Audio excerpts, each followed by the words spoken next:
Oke, assalamualaikum warahmatullahi wabarakatuh. Baiklah teman-teman, di sini saya akan membahas 4 pembahasan pada sistem AC. Yang itu pertama ada proses pemvakuman, yang kedua yaitu proses pengecekan kebocoran menggunakan kompresor udara, yang ketiga yaitu proses penambahan oli kompresor, yang keempat yaitu proses pengisian refrigeran atau freon.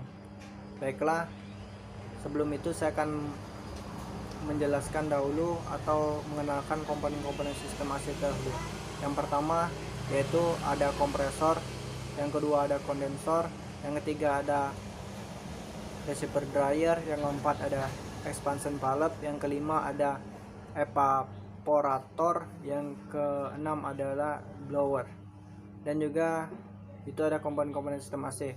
Di sini saya akan mencoba menjelaskan sirkulasi sistem AC, yaitu dari kompresor menuju ke kondensor terjadinya kondensasi atau pelepasan panas, dari kondensor menuju ke receiver dryer nanti akan menampung sementara refrigeran dan menyaring kotoran dan menyaring uap air, dan itu menuju ke expansion valve. Dari expansion valve nanti akan dikabutkan, yaitu menuju ke evaporator. Di evaporator terjadinya proses evaporasi atau menyerap panas, yaitu menuju lagi ke kompresor. Itulah siklus dari sistem AC, teman-teman.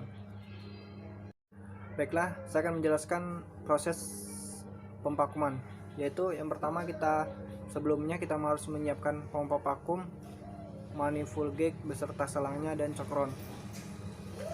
Jadi sebelum memasangkan manifold gauge ini ke kompresor AC, kita tutup dulu. High maupun low, cutoff high maupun low ini kita tutup dulu.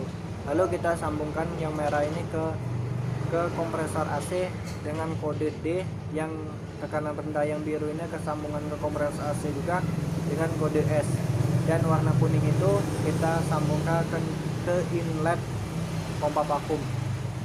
Jadi sudah semua itu kita lakukan. Yang pertama, langkah selanjutnya itu kita hidupkan pompa vakum, tapi output pompa vakum ini belum kita buka atau masih tertutup, sehingga minyak pelumas itu bersirkulasi lebih normal dahulu. Yang kedua yaitu kita buka katup tekanan tinggi dan katup tekanan rendahnya, dan pompa vakum kita hidupkan. Biarkan bersirkulasi atau proses pemvakuman selama 5 menit. Proses pemvakuman 5 menit, di sini akan jarum pada posisi low atau manifold gauge regulator manifold gauge pada posisi low, jarum itu akan menunjukkan maksimal yaitu 60 sampai 70 cm Hg. Apabila jarum tersebut tidak mencapai 60 sampai 70, maka di situ kita sudah pastikan terjadinya kebocoran. Ataupun jika kita sudah melakukan pemvakuman 5 menit itu masih berada 60 sampai 70, jadi belum pasti ada kebocoran, jadi kita matikan pompa vakum, kita tutup katup positif atau katup merahnya tekanan tinggi maupun katup tekanan rendahnya kita tutup. Di situ kita tunggu 5 menit. Jika jarum regulator pada tekan rendah turun ke arah 0, jadi kita pastikan di situ terjadi kebocoran. Jika terjadi kebocoran, maka kita perbaiki kebocoran itu terlebih dahulu. Setelah kita ketahui bahwa tadi terjadinya kebocoran pada sistem AC tersebut karena pada saat pemvakuman jarum pada manifold gauge tekan rendah itu turun ke arah 0. Jadi situ sudah positif terjadi kebocoran. Jadi untuk mengetahui kebocoran itu kita menambahkan kompresor udara. Jadi pada selang yang warna kuning tadi kita pasang pada pompa vakum, kita gantikan ke kompresor udara. Jadi kita buka katup manifold tekanan tinggi dan tekanan rendahnya, dan juga kita buka keran dari kompresor udara ini hingga tekanan pada sistem AC itu mencapai 2,5 kg cm². Jika tekanan sudah mencapai 2,5 cm², maka matikan keran kompresor udara dan tutup kembali katup tekanan tinggi dan katup tekanan rendah pada manifold gauge. Jadi di sana kita bisa oleskan sabun yang sudah dicampur dengan air di bagian-bagian yang mana kita rasa di sana terjadi kebocoran. Sehingga apabila terjadi kebocoran, maka adanya gelembung-gelembung di bagian yang kebocoran itu, maupun komponen ataupun sambung-sambungan. Setelah kita ketahui kebocoran, maka harus kita lakukan perbaikan atau penggantian komponen. Setelah kita lakukan perbaikan dan perbaikan maupun penggantian komponen, maka langkah selanjutnya kita lakukan lagi, yaitu langkah selanjutnya itu kita melakukan penambahan oli kompresor. Jadi selang yang warna kuning tadi yang kita pasangkan pada kompresor udara, kita pindahkan ke gelas ukur yang sudah di dalamnya sudah ada oli kompresor. Jadi di sini katup tekanan tinggi dan katup tekanan rendah itu masih posisi tertutup, dan pada tekanan rendah itu katup tekanan rendah kita buka perlahan, tetapi selang yang warna kuning tadi sudah kita masukkan ke dalam gelas ukur. Jadi kita buka perlahan sehingga oli yang ada di gelas ukur tadi akan perlahan-perlahan terisap oleh sistem AC itu sendiri secara terus menerus hingga oli kompresor itu habis dalam gelas ukur.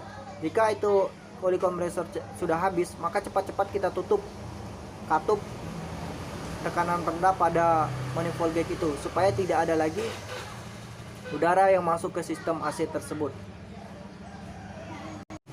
Yaitu proses selanjutnya itu adalah pengisian freon atau refrigen. Jadi pada pengisian freon atau refrigen ini, yang selang tadi yang awalnya kita masukkan ke gelas ukur, kita pindahkan ke tabung freon, tetapi yang merah dan biru tadi masih tetap di kompresor. Jadi yang selang warna kuning tadi kita letakkan di tabung freon, pada tabung freon. Jadi tutup tabung freon itu kita buka bukan searah jarum jam, tapi berlawanan jarum jam. Setelah itu ventil yang saya bilang tadi kita buang juga anginnya. Mungkin ada angin di dalam sistem AC, jadi kita tekan ventil itu akan keluar anginnya. Jadi pada pengisian freon ini kita lakukan, yaitu yang pertama setelah kita buka dari tabung freon ini tadi, buka penut atau servis valve-nya tadi ke arah berlawanan jarum jam. Yaitu kita buka tekanan tinggi pada manifold gauge, sehingga di sana sudah terbaca tekanan tingginya berapa dan tekanan rendahnya berapa, tetapi pada saat mesin belum hidup. Dan juga catatan bagi teman-teman yang ingin melakukan pengisian AC, itu maksimal untuk tekanan tinggi itu rentangnya adalah 200 sampai 230, sedangkan yang tekanan rendah itu 30 sampai 60 PSI. Itu PSI semua ya teman-teman. Pada tekanan tinggi dan tekanan rendah itu satuannya PSI kita pakai. Jadi setelah kita buka tadi freon tadi yang tekanan tingginya, maka kita lihat, kita baca berapa bahwa freon itu di dalamnya, berapa freon yang ada di dalam sistem AC tersebut. Jadi selanjutnya kita hidupkan engine mobil, kita starter atau kita running mobil. Tetapi pada saat kita running ini, kita pada RPM 1500 sampai 2000 RPM ya teman-teman. RPM-nya 1500 sampai 2000 RPM. Setelah itu kita hidupkan AC-nya, kita fullkan, blowernya kita hidupkan, kacanya kita buka. Jadi setelah itu kita buka lagi. Ini sudah posisi engine sudah hidup, kompresor sudah bekerja. Jadi kita buka lagi tekanan rendahnya. Tekanan rendahnya itu kita sampaikan 60, maksimal 60 PSI. Jadi sambil kita merasakan bagian selang yang kita sambungkan dengan manifold gauge. Kalau kita itu gunakan pada kompresor. Tergantung di mana kita meletakkannya. Jadi pada tekanan rendah itu, selang yang bertekanan rendah itu coba kita rasakan sudah dingin atau belum. Jika sudah dingin dan tekanan pada manifold gauge itu sudah sesuai, yang tekanan rendahnya 30 atau sampai 60 psi, yang tekanan tingginya 200 sampai 230 psi, maka di situ kita sudah melakukan pengisian freon dan tutup lagi katup tekanan tinggi dan katup tekanan rendah pada manifold gauge, lalu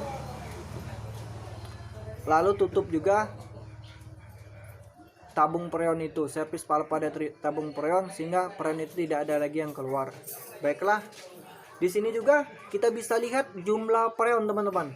Jumlah freon itu pada sheet glass biasanya kalau enggak pada pada receiver dryer ada sheet glass atau kaca pengintai. Di sana coba kita bisa lihat kalau gelembungnya banyak itu freonnya itu kurang. Kalau bening, sheet glass ini tuh bening, nggak ada gelembung-gelembung atau nggak ada buih-buih, itu pasti dinyatakan freon itu tidak ada. Sedangkan apabila gelembungnya sedang, itu freonnya sudah cukup. Baiklah, itulah teman-teman penjelasan dari saya. Terima kasih kepada Pak Nuzul. Saya ucapkan terima kasih telah memberikan tugas ini. Assalamualaikum.